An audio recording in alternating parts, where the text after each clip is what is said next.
Auto driver மகள் to தங்க மகள். சென்னையின் பெருமை. யார் இந்த கண்ணகி நகர் கார்த்திகா?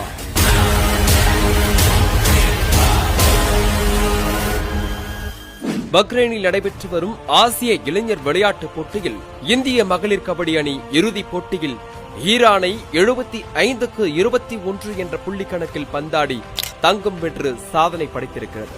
உலக அரங்கில் நாட்டிற்கு பெருமை சேர்த்த இந்திய அணியில் துணை கேப்டனாக இருந்து அணி தங்கம் வெல்ல முக்கிய காரணமாக இருந்தவர்தான் சென்னை கண்ணகி நகரை சேர்ந்த கார்த்திகா. ஏழ்மையான குடும்பத்தில் பிறந்து வறுமையில் வளர்ந்து தனது அசத்தலான ஆட்டத்தின் மூலம் ஒட்டுமொத்த தமிழ்நாட்டையும் திரும்பி பார்க்க வைத்துள்ளார். சென்னையின் பல்வேறு பகுதிகளில் வசித்து வந்த பூர்வக்குடி மக்களை அங்கிருந்து அப்புறப்படுத்தி அவர்கள் வாழ்வதற்கு கடந்த 2000 ஆண்டில் உருவாக்கப்பட்டதுதான் கண்ணகி நகர். இங்கு வாழ்பவர்களின் பெரும்பாலானவர்கள் கூலி தொழிலாளர்கள். சிலர் சென்னை மாநகரை தூய்மைப்படுத்தும் தூய்மை பணியாளர்களாக இருக்கின்றனர்.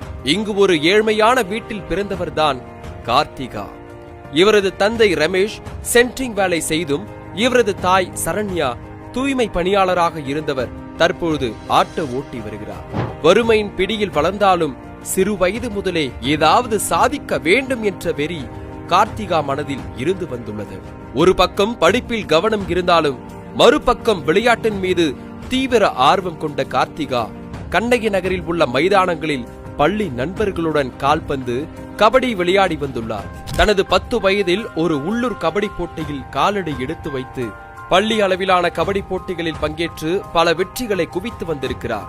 ஏழ்மை நிலை என்பதால் தினமும் காலை 5 மணிக்கு எழுந்து தந்தையின் பழைய ஷூக்களை அணிந்து அருகில் உள்ள மணல் மைதானங்களில் பயிற்சி செய்து வந்துள்ளார் கார்த்திகா. மகளின் ஆர்வத்தை அறிந்த பெற்றோர் தங்கள் சம்பாதிக்கும் சொற்ப ஊதியத்தையும் வைத்து கார்த்திகாவை ஒரு கிளப்பில் பயிற்சி பெற வைத்தனர். பயிற்சியாளரின் உதவியுடனும் தனது கடின உழைப்பு மற்றும் ஆர்வத்துடனும் தொடர்ந்து மாநில அளவிலான போட்டிகளில் அசத்திய கார்த்திகா இந்திய இளையோர் அணியிலும் இடம் பிடித்து தனது சிறப்பான ஆட்டத்தின் மூலம் தங்கம் வெல்ல முக்கிய பங்கு வகித்திருக்கிறார். பொதுவாக சென்னையில் கண்ணகி நகர் என்றாலே குற்றங்களில் ஈடுபடுபவர்கள் அதிகம், போதைப்பொருள் நடமாட்டம் இருக்கும் பகுதியாக பெரும்பாலான சினிமாக்களில் காட்டப்பட்டிருக்கும். சினிமாவில் மட்டுமின்றி நிஜத்திலும் கண்ணகி நகர் என்றால் அப்படிதான் இருக்கும் என்பது போன்ற விஷமத்தனமான கருத்துக்கள் ஒரு சிலர் மனதில் விதைக்கப்பட்டிருக்கிறது. ஆனால் இப்போது தனது வெற்றியின் மூலம் கண்ணகி நகர் மீதான ஒரு சிலரின் பார்வையை அடியோடு மாற்றி இருக்கிறார்